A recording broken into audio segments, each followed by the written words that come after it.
সাম্প্রদায়িক মানুষ আছেন বিভিন্ন ধর্মীয় গোষ্ঠীতে, তারা সামনের দিকে আসুন। তৃণমূল কংগ্রেস সরকার যদি থাকে আপনাদেরও বিপদ, আমাদেরও বিপদ। তাই এসআইআর কে সামনে রেখে তারা এই বিভ্রান্ত করার চেষ্টা করছে। আর করবেও না কেন? করবে না কেন? দেখা যাচ্ছে 109টা সিটে, 109টা বিধানসভাতে তৃণমূল যে ভোটে জিতেছে 21-এ এবং 24-এ, তার থেকে বেশি ভোট এসআইআর এ বাতিল হয়ে গেছে। আপনাদের হুগলি লোকসভার আমি তথ্য দিচ্ছি, 2024-এ এই হুগলি লোকসভা আমরা হেরেছি 76,853 ভোটে। কত ভোটে হেরেছি? 76,853 ভোটে, মানে 77,000 ভোটে। আর এসআইআর এ এখনো পর্যন্ত কত নাম বাতিল হয়েছে জানেন? এসআইআর এ বাতিল হয়েছে 1,26,000-এরও বেশি ভোট। তাহলে 109টা সিটে এরকম অবস্থা, 77টা আমরা জিতেছি। 109 যোগ 77 কত হয়? আব তেরা ক্যা হোগা রে কালিয়া? তাই দিদিমণি ভয় পাচ্ছেন, দিদিমণি এসআইআর নিয়ে ভয় পাচ্ছেন, দিদিমণি ডিজিকে নিয়ে চলে যাচ্ছেন। কোথায়? যেখানে ইডি তদন্ত করছে সেখানে চলে যাচ্ছে, এবং সেখানে গিয়ে ইডির অফিসারদেরকে ধমকানো চমকানো হচ্ছে যে প্রতীক জৈনের বাড়িতে কেন তোমরা ইডি রেড করেছো? করা যাবে না, এটা আমার প্রাণভোমরা, এখানে হাত দেওয়া যাবে না। আমি অবাক হয়ে গেলাম। আরে আমরা তো সবাইকে আপন করিনি, আমরা বাঙালি অবাঙালি যারা পশ্চিমবঙ্গে থাকেন, বাংলা ভাষা বাদ দিয়ে অন্য ভাষায় যাদের মাতৃভাষা, আমরা তাদের মধ্যে আলাদা করি না। কিন্তু যে তৃণমূল কংগ্রেস বহিরাগত তকমা দেয় যারা হিন্দি ভাষায় কথা বলে তাদেরকে, আর যে তৃণমূল কংগ্রেসের বি টিম বাংলা পক্ষ, তারা বলে যে যারা গুটকাখোর তাদেরকে বলে হিন্দিভাষী মানুষদেরকে।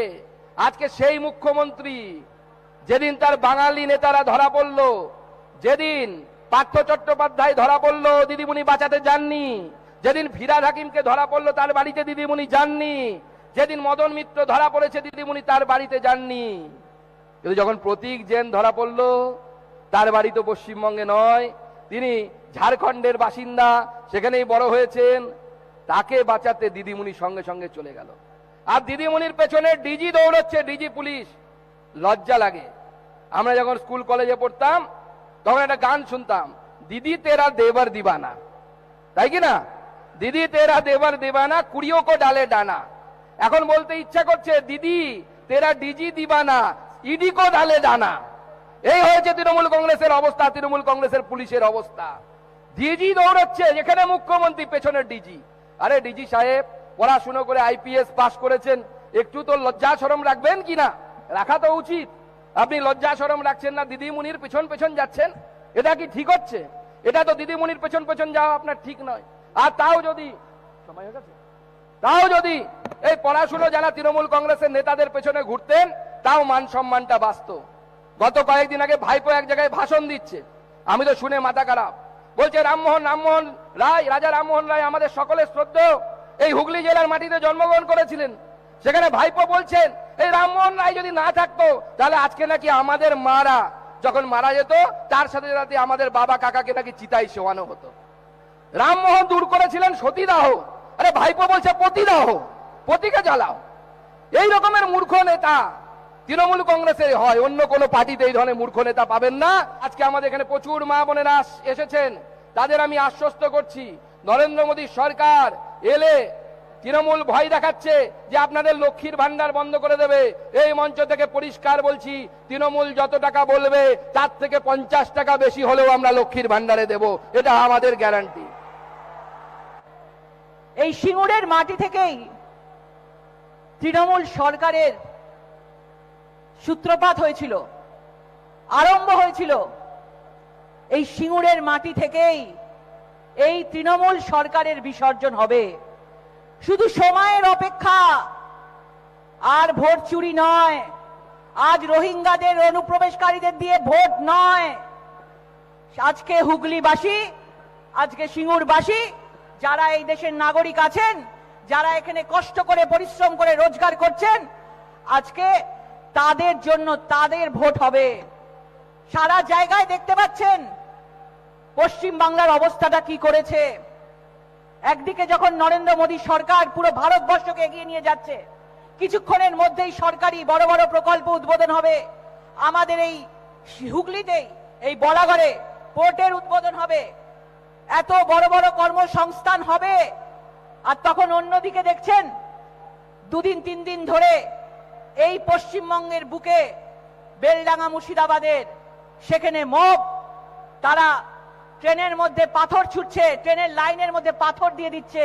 গতকাল বন্দে ভারত এক্সপ্রেস সূচনা হয়েছে, কিন্তু ওই লাইন দিয়ে যেতে পারেনি, কারণ তারা দেখছে যখন নতুন ট্রেন আসছে, নতুন ডেভেলপমেন্ট হচ্ছে, নরেন্দ্র মোদীজি নতুন যোগাযোগের ব্যবস্থা করছেন, তখন বেলডাঙ্গার মতো জায়গায় সবাই ওই পরিযায়ী শ্রমিকের নাম করে টায়ার জ্বালানো থেকে শুরু করেছে, আর সেটা গিয়ে ঠেকেছে একজন মহিলা সাংবাদিকের ওপর। এখানে অনেক সাংবাদিকরা আছেন, আপনাদের বলতে চাই, কাল মহিলা সাংবাদিকের ওপর হয়েছে, আজকে আপনাদের ওপর হতে পারে, কাল অন্য কারোর হতে পারে। প্রতিবাদ জানান, আন্দোলনের ভাষাকে আরো স্পষ্ট করুন। এইভাবে সাংবাদিকদের গণতন্ত্রের চতুর্থ স্তম্ভকে বন্ধ করে দিতে পারে না। বাংলাদেশের মতন অবস্থা, একজন সাংবাদিক যাচ্ছে সেখানে রিপোর্ট করতে, তার কাজ, সেখানে এক দল শয়ে শয়ে লক্ষ লক্ষ লোক তাকে মারতে গেছে, তাকে তেড়ে গেছে, তাকে রাস্তায় ফেলে মারধর করেছে, তাকে চুলের মুঠি পেঁচিয়ে ধরেছে, তার জামা কাপড় টেনে হিচড়ে নিয়ে এসে কোন রকমে প্রাণে বেঁচেছে। আর সবচেয়ে আশ্চর্যজনক বিষয়, সবচেয়ে বড় বড় কোশ্চেন মার্ক, এই পুলিশ, এই আশেপাশে যে পুলিশগুলো দাঁড়িয়ে আছেন, এই পুলিশরা কালকে দাঁড়িয়ে দাঁড়িয়ে সেদিনকে দেখছিল। এই চারিদিকে রাস্তায় যারা দাঁড়িয়ে আছেন তাদেরকে বলতে চাই, আপনাদের হাতে লাঠি থাকে না, লাঠিটা নবান্নের 14 তলায় থাকে। 30 ঘন্টা পরে আপনারা লাঠি নিয়ে নেমেছেন 14 তলার আলমারি থেকে লাঠি বার করে। আর যারা সেদিনকে ওই মহিলা সাংবাদিকের ওপর তেড়ে গেছে, অ্যাটাক করেছে, মারধর করেছে, তাদেরকে আপনারা থামাতে পারেননি।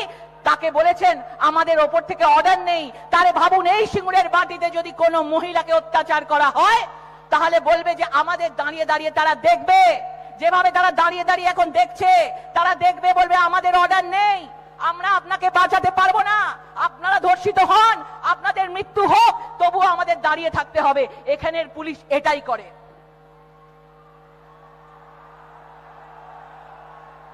একজন মহিলা মুখ্যমন্ত্রী হয়ে একজন মহিলাকে বাঁচাতে পারেন না, শুধু চাই ভোট, ভোট আর ভোট। একদিকে নরেন্দ্র মোদী যখন ডেভেলপমেন্ট করছেন, ট্রেন চালাচ্ছেন, বন্দর তৈরি করছেন, আজকে এই সিঙ্গুরের মাটিতে, আজকে যখন আমি সাংসদ ছিলাম, আজকে এই কৃষকদের 100 জন কৃষক সাইন করেছিলেন এবং সেই চিঠি আমি পৌঁছে দিয়েছিলাম এবং উনি জানিয়েছিলেন এই সিঙ্গুরের মাটিতেই আবার টাটাকে ফিরিয়ে আনা হবে। এই সিঙ্গুরের মাটিতে আমাদের হুগলিবাসী, আমাদের পশ্চিমবঙ্গবাসী, আমাদের বাঙালিরা, আমরা সবাই এখানে কাজ পাবে, কর্মসংস্থান হবে।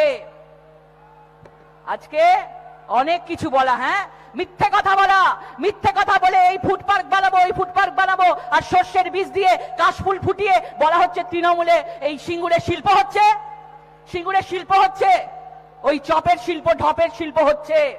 আপনারা দেখেছেন, আপনারা বোকা হয়ে গেছেন। যেভাবে এই হুগলিতে লোকসভায় যেভাবে ভোট চুরি করা হয়েছে, আজকে এই সিঙ্গুর বিধানসভায়, আজকে ধনেখালি বিধানসভায় যারা যারা ভোটে চুরিতে অংশগ্রহণ করেছেন সবাই চিহ্নিত আছে, সবাইকে জবাব দিতে হবে, কেউ ভুলে যাবেন না। যেভাবে চুরি হয়েছে, যাকে এখানে জিজ্ঞেস করেছে সবাই বলেছে বিজেপিকে ভোট দিয়েছে, কিন্তু দেখা গেছে কোথায় সব ভোট চুরি করেছে কয়েকটা বিধানসভা। আজকে তার জবাব আপনারা 2026-এ আপনারা সেই বোতাম টিপে দেবেন, পদ্মফুল চিহ্নে বোতাম টিপে দেবেন। আজকে এসআইআর যেভাবে হচ্ছে, যেভাবে দেখছেন এসআইআরে, আজকে আমাদের অশোক দাস বলে আজকে 109 নম্বর কলকাতায় ওয়ার্ডে তাকে ধমকি হুমকি দিয়েছে বলে তাকে আত্মহত্যা করতে বাধ্য করা হয়েছে। তাকে ফোনে বলা হয়েছে ওখানকার কাউন্সিলর, তারা বলেছে ওখানকার মস্তান, তারা বলেছে যে আপনি যদি সেই রোহিঙ্গাদের নাম, সেই অনুপ্রবেশকারীদের নাম বাদ দেন, তাহলে আপনার বউ আর বাচ্চাকে দেখে নেব, আপনার পরিবারকে দেখে নেব। এবার আপনারা বলুন, আপনারা চান তো অনুপ্রবেশকারী রোহিঙ্গাদের নাম বাদ যাবে তো? যতই করুক, যতই করুক ধমকি হুমকি, যতই করুক, এসআইআর কিন্তু হবেই। মানুষ এসআইআর এর সাথে আছে, শুধু তৃণমূল সরকারের নেতা নেত্রী মন্ত্রী ছাড়া, কারণ তারা লুট করে ভোট এবং লুট করে এই সব ফেক ভোটার দিয়ে ভোগ লুট করে তারা কোটি কোটি কোটি টাকা